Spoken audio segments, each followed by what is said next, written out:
You're a 28-year-old truck driver, and you know autonomous trucks are coming in 20 years. At 48, is it autonomous trucks' fault, or is it your fault for not creating a new skill and getting a new job? Whose fault is that? So as someone that sees the fork truck guy, the person staring at a spreadsheet 8 hours a day, or listening to the Joe Rogan podcast while at work, it was a great shout out on audio content today. But for anyone that missed that speech, can you just expand on that a little bit? Yeah, I mean, look, I think we're living through a time where audio consumption is exploding. I think it's because people want to do multiple things at once. We are multitasking at a level that we've never seen before. People are now listening to a podcast, watching TV, working on their phone. I think the capacity of the human being to do a lot is far greater than most people realize. And for that reason, I believe that podcasts are a very big space that has still been untapped, even though we've seen enormous success. I believe Joe Rogan is going to eventually sign a $100 million plus deal to go exclusive on a platform because there's that much attention. And so, yeah, I think everyone should look at audio. Now, many people listening will manage their home lighting, their home entertainment and home heating, all using their voice. And yet when they enter the office at 9 o'clock on a Monday morning, it feels like going back in time to 2009. And can you so our expectations as consumers are going to change everything, aren't they? They will, and I think people running their homes through a voice infrastructure is still quite low. Yeah. Very techie, nerdy people have gotten there. Like me. But I do think in 10 years, you will see that become the norm. Yeah. And I think you're right. I think offices are going to be challenged and required to catch up with our home infrastructure. It's going to be very frustrating when you navigate your entire home and your car and your life through voice, and then you get to the office and you have to go back to your phone, which now seems like remarkable technology.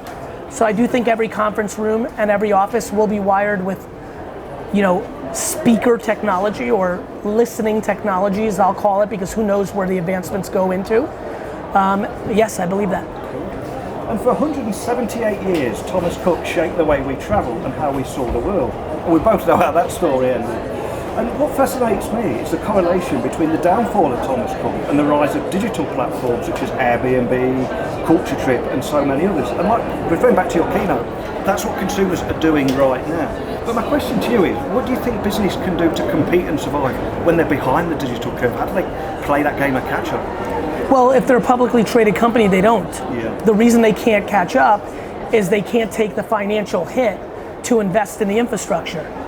It's really hard to be a company that's being measured on every 90 days financially to go make an investment into AI or voice, because when you make that upfront capital investment but you don't get the immediate return, you're held to a scrutiny, and that's why big companies lose to little companies all the time.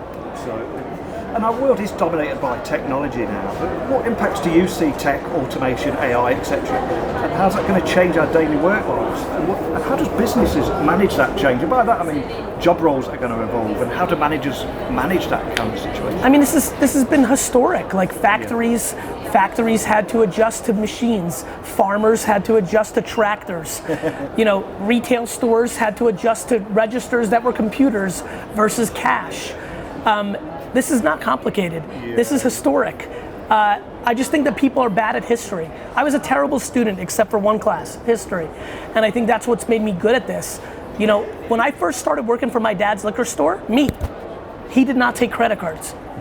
And I kept telling him, Dad, people are walking into the store and leaving and going to different liquor stores because it's 1992 and people use credit cards. And eventually he felt the pain enough to take credit cards.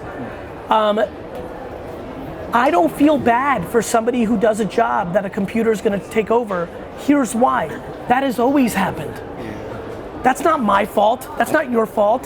That's not, Tencent or Facebook or Google's fault. That has always happened. Absolutely. We used to not have traffic lights, and somebody used to get paid to help you get through intersections. Like, does everybody cry when they get to the airport and they go through a machine now, not somebody who checks your passport? No, they're happy because they don't want to wait 15 minutes because your job's in jeopardy. Don't be a hypocrite. You know that's coming. Autonomous cars. If you're a truck driver and you know autonomous trucks are coming in 20 years, and you're a 28-year-old truck driver, and you know autonomous trucks are coming in 20 years, at 48, is it autonomous trucks' fault, or is it your fault for not creating a new skill and getting a new job? Whose fault is that? We need to get into accountability, not into demonizing technology.